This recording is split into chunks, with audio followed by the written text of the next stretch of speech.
soul. Not the end, just re-inspired. This is me. Well, it's a great day to have a great day. Ashley is back with us once again. Hi, Ashley. Hi, everybody. You know, if you keep showing up, people are going to start to think you work here. For free. So how's your week going? Good. How about yours? It's going. That's all I'm gonna say. It's going. I've hit a lot of brick walls, but you know what? I keep climbing over them. Today we're going to talk to somebody that's wrote not one but two books, and these are children's books. But I also want to point out that I think the adults can learn from these as well, because the author, who is going to be joining us here in just a moment, he's a fantastic writer, and the amount of research that he's put into this is just amazing. So you're really going to enjoy this. And then also, before we jump into this, I would be remiss if I didn't follow our fellow friend Don Corbelli's advice and say, check out my book that I wrote 2 years ago, something like that. But apparently I really stink at promoting my own stuff. So there's my promotion. So if you want it, check it out. If not, fine. Welcome to the program, Mr. Brian Hamilton. Hi, Brian. Well, thanks, Rob. Hi. So let's get started with, I'm not sure which book you wrote first. Was it the blue one? The blue one? Okay. I had kind of thought so. But what stuck out to me with these was the research you did, and just before even reading anything in the book, just the table of contents of the things that people don't even think about, like riding a school bus, pedestrian walking, window safety, football friends, things that we just take for granted every day. So before we dive into your book, let's discuss a little bit about how you became brain injured. Well, I'll tell you what, I was my second job out of college. I was working for a company that had a plant in England. And so I was sent over to the English facility to help project management. And one day, after a really long day at work, I was driving home, and it was only like 5 miles, but I must have dozed off at the wheel, because suddenly I woke up and I realized I was on the wrong side, and I had been there for a month, so I knew which side to drive on. They drive to the left, right? So anyway, but it was just, another car was coming at me. It was dusk, and it was, I just couldn't get out of the way in time, and the car slammed into my door.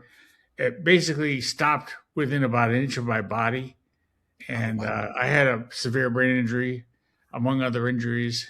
And it took me I was in a coma for about 2.5 weeks. And then I was going to ask you about that. Yeah. It took about 9 months of full-time rehab to get back on my feet. But then my story didn't end. It just kept going from there. And I can talk about that later. Yeah. So that had to be difficult, not only to just have a car crash and have a brain injury and a coma, but to have it in a foreign country that you're not familiar with. Well, it was good and bad, because England has socialized medicine. They have National Health Service. So even though I'm not a British citizen, I was able to get care right away. Oh, good. Get pretty good care. I mean, actually, the doctor I had at that time had other patients with brain injuries recently, so he knew how to take care of them. He knew how to get the swelling down in my brain and to make sure that I was injured as little as possible. But I don't really remember the hospital there. I see my mother took a lot of pictures and stuff, so I saw a lot of pictures of. It was a relatively rundown hospital, actually, by American standards, but it looked sort of like a World War II barracks. Oh, wow! And this is in 1988, so it was a while ago. I have to hand it to them. They did do the best job they had, getting me to the point where I would be. See, that one of the problems after brain injury, your brain swells up, and because it's inside the skull, there's nowhere to go, so it causes more damage because of the swelling. Right. And so that's one of the things they had to do, is to figure out how to keep the swelling down. Yeah. And brain injury technology has been constantly improving over the years. Back in the yeah. 80s, it really was just beginning. Hmm. So they did the best they could. Yeah, and you just didn't have much awareness out there, and people, they just weren't talking about it either. Right. Yeah, Right. yeah. So we're so thankful that you survived that, and that I know you were an engineer. Was Correct. that something that you were able to continue to do afterwards, or how did that affect That's that? well. I tried to go back to my job as an engineer about a year after the injury, and I lasted that company for another 2 years, and then I got the inkling of going off to help people with brain injuries. And so I went to work for the National Head Injury Foundation, which was not engineering. So it Yeah. was just sort of like managing projects. I was out. In England? No, it was in Washington D.C. actually. Okay. Yeah, I came back to the United States about a month after the injury, Gotcha. and I went to rehab in Colorado and then California, and then went back home. Let's see, August of '89, which was almost a year after the injury, and I lasted for another couple of years at my job as an engineer. But I got this feeling that I should go help people with my condition. So I went to work for the National Head Injury Foundation, which is now the Brain Injury Association of America. But Nice. Ah, yeah, okay. That's probably anyway, why I've never heard of them.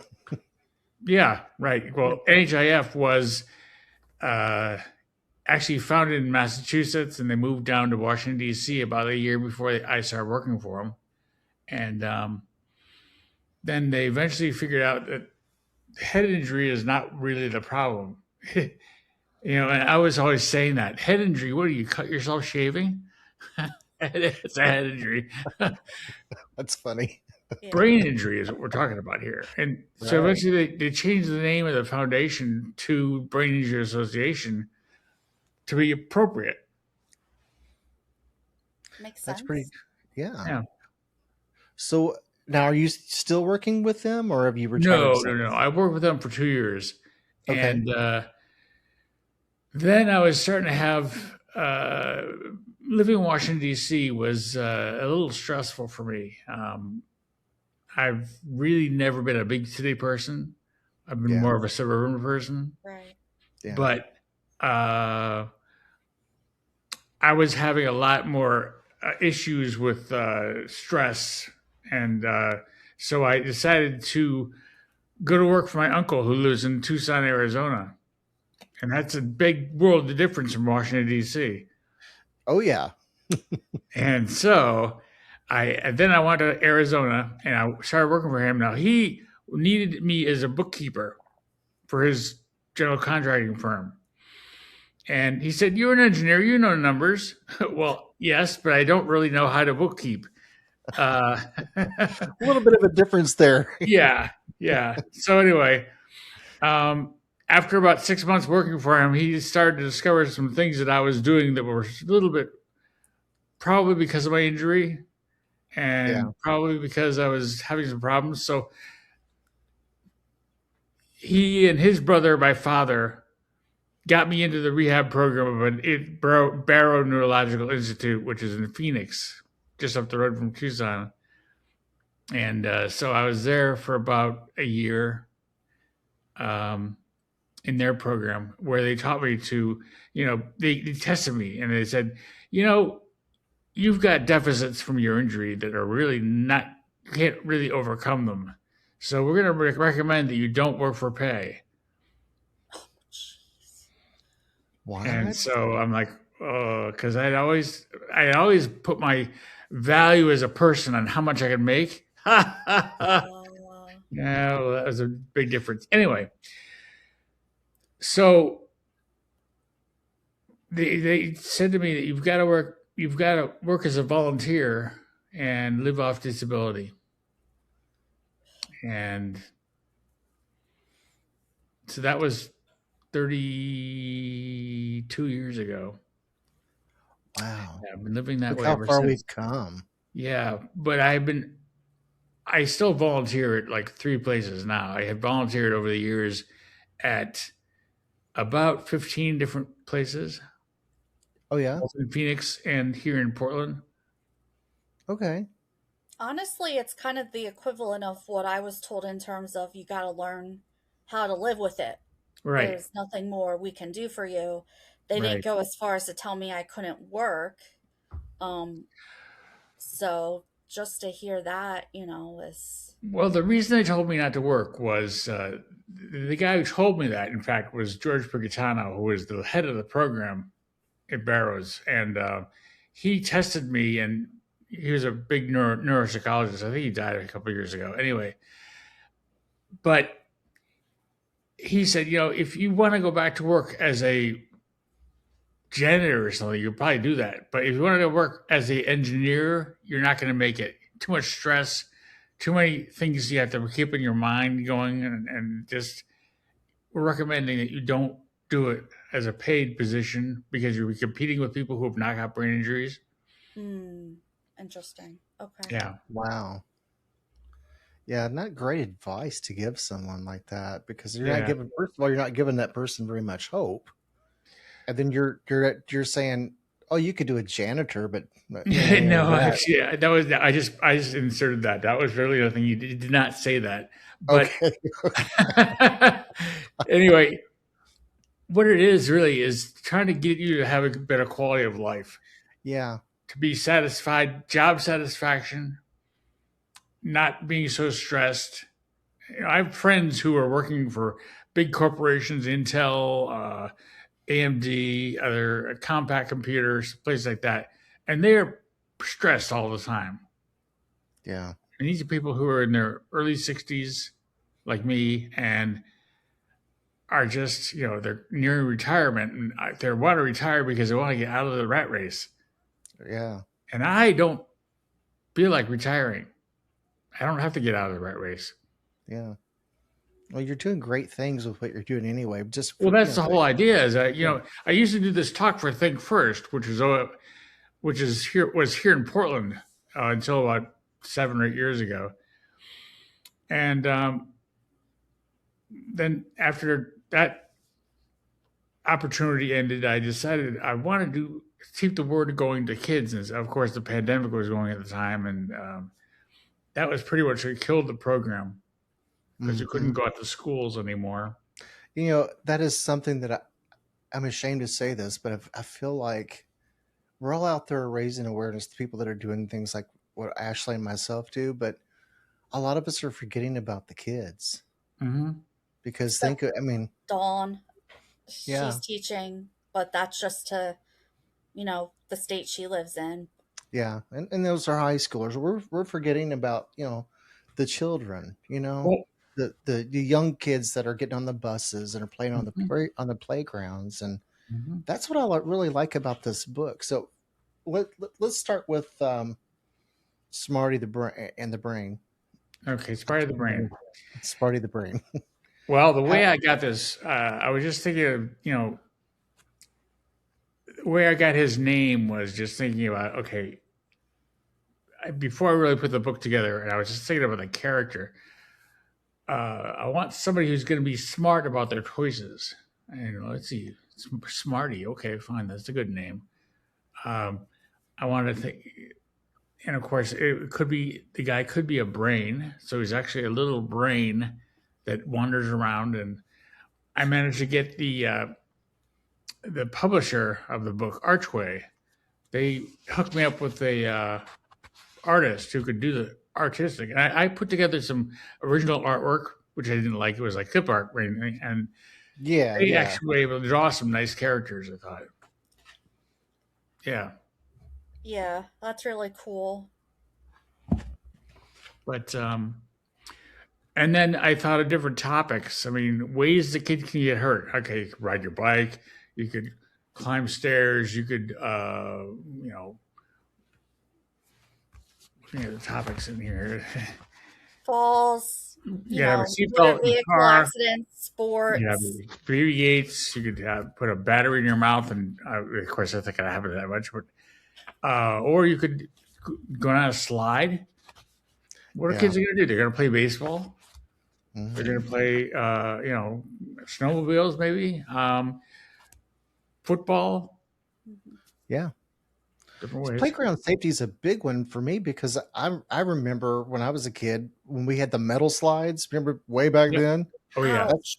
that's Hot. before Ashley's time, and we No, it's not.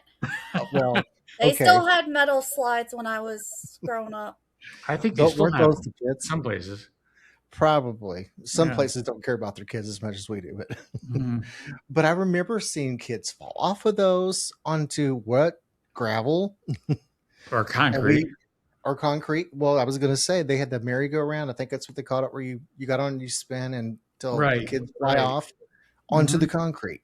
Hmm. So, yeah, so that's a big one. I mean, nowadays they've gotten better and smarter about some of the equipment on the playgrounds, but still a fall's a fall. Right.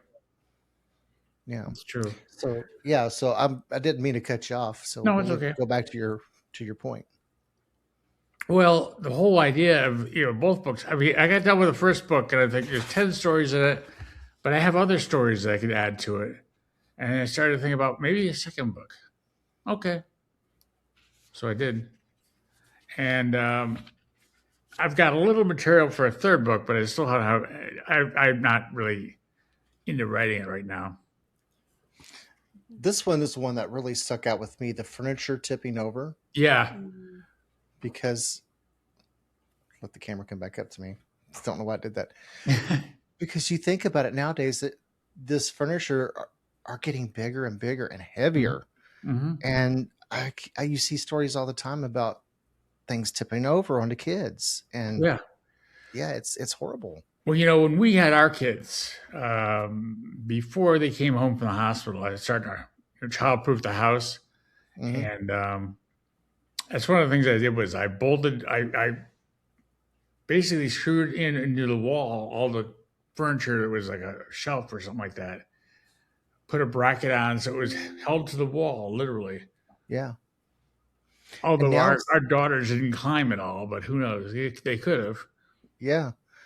Well, and nowadays, I don't know if you've noticed this or not, but a lot of the furniture that's over a certain height actually comes with the straps to secure it to the wall. Mm-hmm. Mm-hmm. So they know what's going on. So Oh yeah. that's great. And like you said, climbers.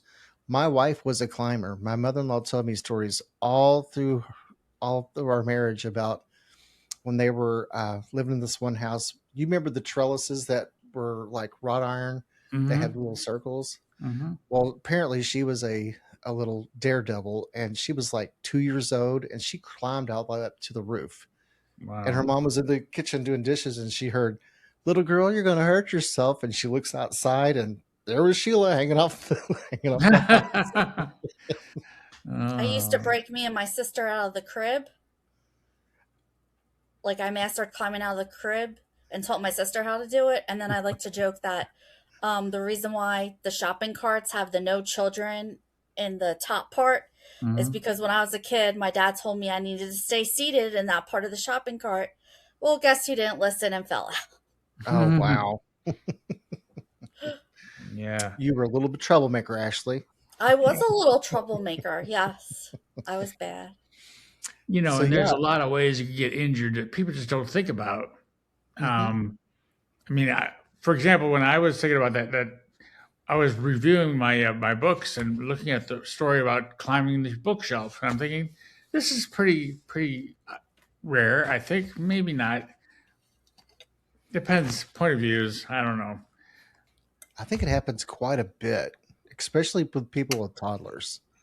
Right. And it's just things that people take for granted. You don't, you bring it when you bring your child home, you're thinking, okay, we need to put the covers over the outlets because let's be honest, what's the first thing a Mhm. kid does is want to put stuff in the outlets, Yeah. I and was you that protect, child too. no doubt. But then you think about, okay, you got to get those little safety things for the cabinets, but then you don't think about them climbing up on a big bookcase that could crush them. Mm-hmm. I don't like seeing the kids scootering on the sidewalk without a helmet. I don't care if it's a scooter going however many miles per hour, and I don't care that it's a sidewalk. Right. It's still like an injury waiting to happen.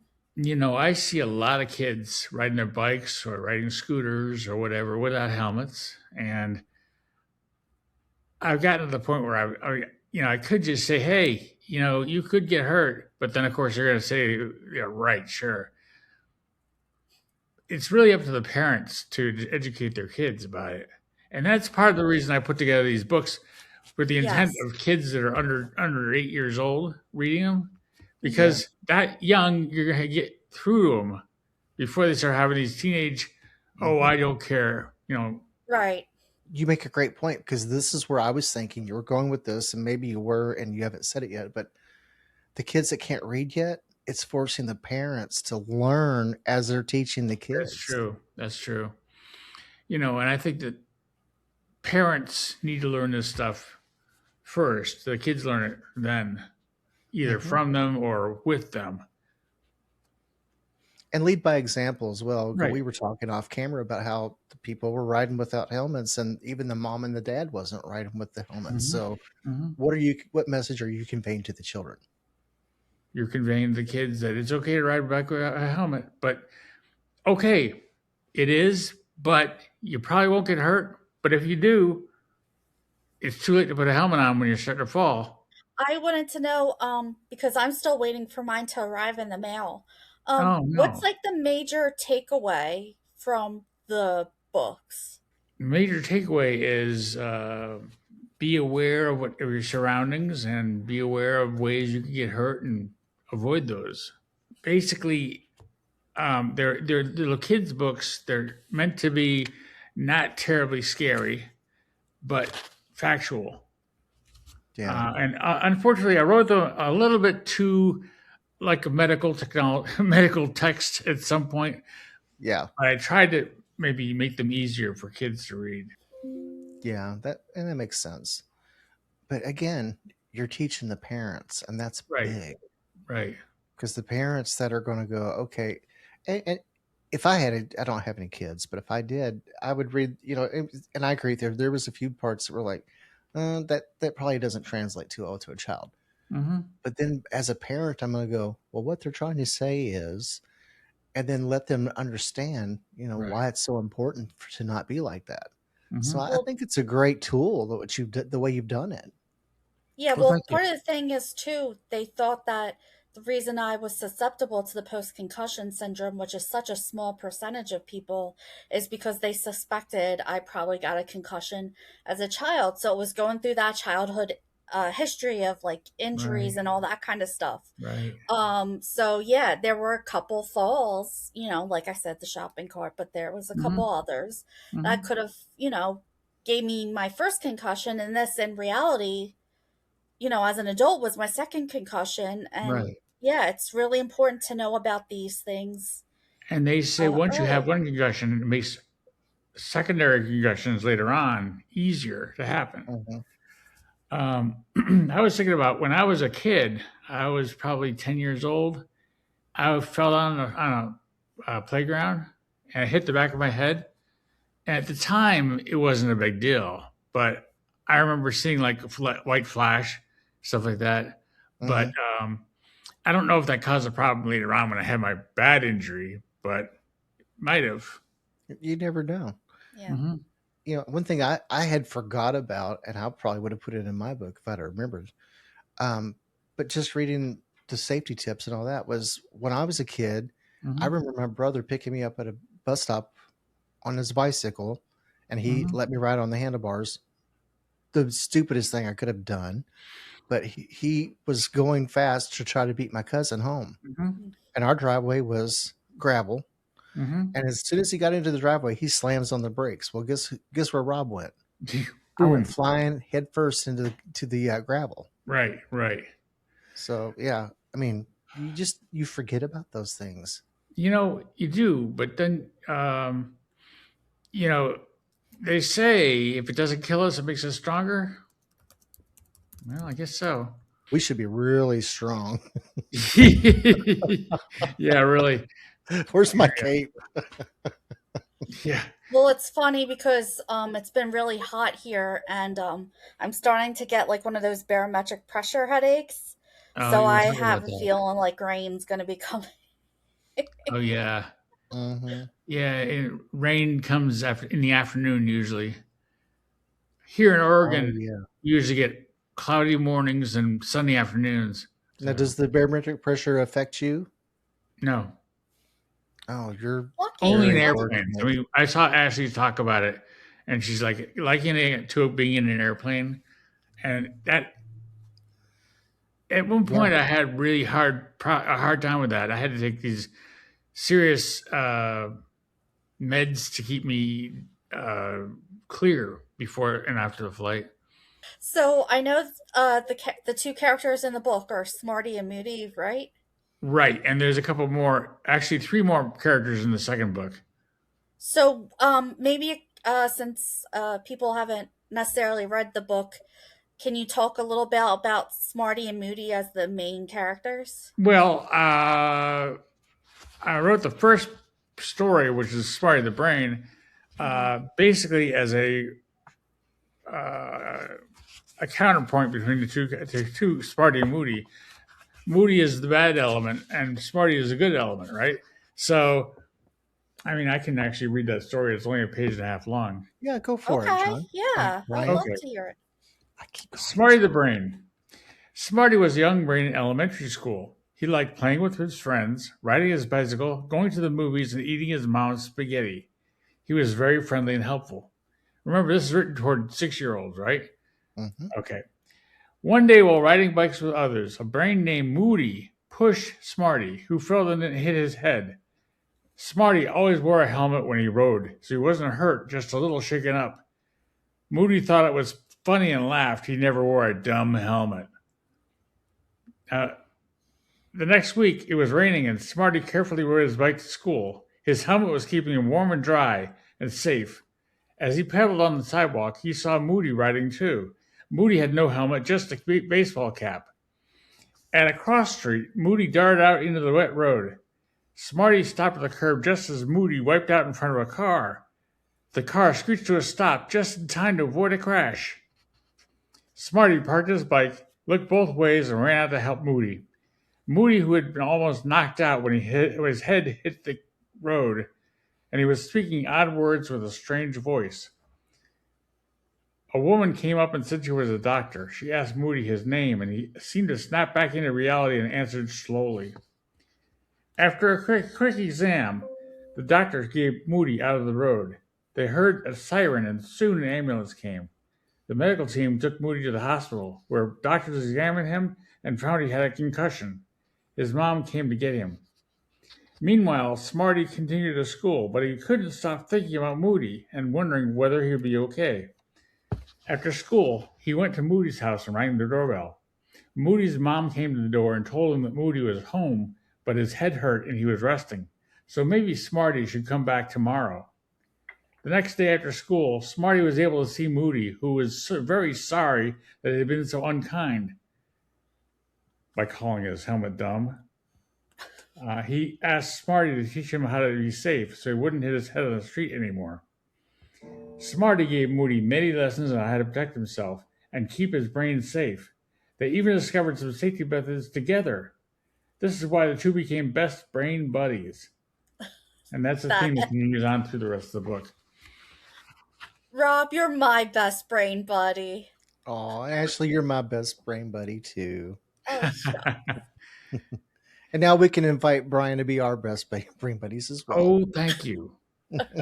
Brain buddies. There you know, go. I have another person I know who is in Massachusetts who has a brain injury, and she is actually a speaker and a author. She has her own book. It's called Buddy the Brain. Oh, okay. Actually, her name is here's my brain injury coming out. I can't remember names. Say that all the time. You know what? It's anyway, but Allison room, yeah, room. if I'm pronouncing that Room. last It's name it's a correctly. French name. It's room, I believe. Oh, R H okay. E A U M E. Oh, Yeah. wee.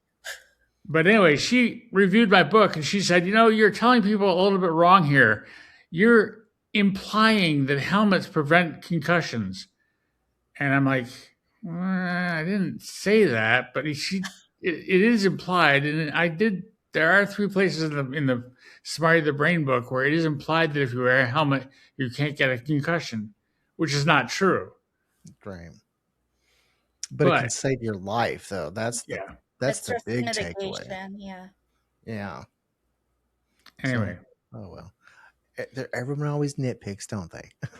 well, that's the thing is I admitted to Allie, I said, it is true, and I could change that, but the problem is I have to go back to the publisher, and it would cost a lot of money to change, and I'm not sure if it would really make much difference. The whole idea is to get people wearing helmets. Mm-hmm. So, Right. Brian, Yes. how do people get your book? Well, they can do a couple things. It's on Amazon, and you just go to Amazon, you type in "Smarty the Brain," and both books will come up. And either that or that way you can get a used copy too if you want. They're out there, and I think they're about $8 used. They're 12, For I our think. cost-effective people out there. Yeah. Well, yeah, but they've been out for a couple of years now. So, or the first book has been out for a couple of years, and the other way you can do it is go to the publisher, who is Archway. Okay. But that's a little more expensive, actually. The best thing I could say is just go to Amazon. Yeah. Now, do you get more money if you get it through Archway? Because I know Amazon takes a chunk of the profit. I don't really get any money from it. I get actually. I do get a very small percentage through Amazon, Mhm. and it's maybe like, I think for the past year it's been like $1 total. Oh my gosh. But Yeah, I'm not in it for the Amazon. money. I'm really in it just to get people the word out. Yeah. Awareness. Right. And that is the most important thing to do. Yeah. So the easiest way is for both books, just go into Amazon and type in "Smarty the Brain Stories." Okay. Sounds good, John. God, I'm gonna I have to this change will my be middle cut name. out. This will Well, be cut out. Brian, it's been very tempting for me not to sing Alexander Hamilton from Hamilton. You know what? He's my cousin, distant cousin. Really? Really? He's my 9th cousin, 6 times removed. Yep. Oh my God, that is so awesome. Sorry, I'm such Wow. a big history Okay. dork. When I was a kid, people used to call me Alexander. And I always thought, am I related? I don't know. Because now with the technology and ancestry and all that, you can go into the computer and actually search out and find out if you are related. And I am distantly. The first Interesting. musical I saw after my brain injury was Hamilton because my cousin burnt me an illegal copy. I won't say which cousin. Oh, of Hamilton the show, yeah. CD For me to listen during my concussion because I couldn't watch TV or read a book. And she's like, Right. as long as you have it on like a low volume, it shouldn't bother you. Oh my gosh, I became obsessed. So that's so funny that I just made that as a joke. Rob knows I like to reference songs and stuff as jokes a lot. But Well, oh my God, that Lin-Manuel is so Miranda cool is that not you're my related. cousin. But anyway, the real Alexander Hamilton is. Wow. That is That's so awesome. cool. Yeah. Oh, that's awesome. So we should put that on the I think cousin he of just Alexander. made my day by that news. That is so cool. And I'm going to be listening to Alexander Hamilton on my way to my next appointment. Yeah, that's good. Well, you could definitely find the playlist on YouTube. Oh, it's a very good play. There are a lot of good songs. Did any of you watch when the pandemic was going on? There was the guy from The Office was doing "Tell Me Something Good News" or something on YouTube. Steve Carell. No, Steve not Carell Steve. was on The Office, right? Yeah, Yes, but he was. the guy that was always doing stuff to the other guy. Rainn Wilson. Oh no, Jim is the Rainn. character, Jim. the actor John Krasinski. John Krasinski. Sorry, I had. Right. It's There like- you go. He did a "Tell Me Something Good," and it's still on YouTube. You can look it up. But he wanted to surprise this little girl that wrote into him about she loved Alexander Hamilton, wanted to see the play, and I don't think she got to see it. Hmm. So he had all of the cast members come on via Zoom and sing that Alexander Hamilton song to her. Okay, yeah, that's cool. Yeah. Well, the original play used to be on Disney Plus. I don't know if it still is, but anyway. I bet it is. Yeah, and I saw the traveling show a couple years ago here in Portland. Yeah, that's how we saw it, was the traveling show. Yeah. Because when it first came out, like you would have to you know, I'm part of the childless club, so I can't joke and say sell my firstborn, but Right. I'd Right. have to Yeah. spend like a gazillion dollars on Hmm. tickets because it was so popular. Yeah. Right. It still Right. kind of is popular a little bit. I mean, I Yeah, think we're still no, traveling, right? definitely. I think it is. Yeah. Well, hey, it's been great talking with you today, Brian, and I You even too, got your Rob. name right. Ashley, And thank you very much. Yeah, no, hang on thank the you. I'm line. glad I was able to join. Rob Okay. knows my weekends are usually my availability, so I was glad I was able to join Right. Thank you. today. All So right. when she heard I was interviewing you, she said, "I've got to be there." Okay, cool. So yeah, hang on the line for us, Brian. All right. And Ashley, you're going to send us home. Don't forget to like, subscribe, and share. And again, we are still collecting donations till June 30th Hmm. because if we had 10 grand, Rob and I shave our heads. I'm Ashley. And I'm Rob, the one with the still has hair. See you guys next week. Bye. This is me, my life rewired.